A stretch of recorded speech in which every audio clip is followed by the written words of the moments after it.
Centroamérica se prepara para recibir al huracán Iota, que se fortaleció el lunes a categoría 4. El Centro Nacional de Huracanes de Estados Unidos indicó que se esperan vientos extremadamente peligrosos y marejada ciclónica amenazante a la vida a lo largo de la costa noreste de Nicaragua y este de Honduras. Iota, que podría tocar tierra el lunes por la noche en el litoral caribeño entre ambos países, seguía un rumbo similar al de ETA, que a inicios de este mes dejó más de 200 muertos y 2,5 millones de afectados por inundaciones y deslaves.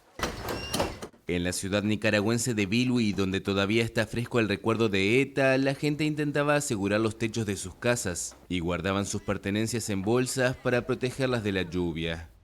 Yo quedé destruidamente, completamente sin nada. Solo quedé con lo que ando puesto. Sin nada, sin nada. Completamente, en 15 minutos estaba destruida mi casa. Y ahora con esto no me siento bien, amor. Me siento con nervios, no solo por mí, temo por toda la gente del muelle, amor. Porque ahora ni albergue hay, amor, ¿para dónde irnos a meter? En Honduras, policías y militares desalojaban en lanchas y helicópteros a decenas de miles de pobladores en el Valle de Sula ante inminentes inundaciones.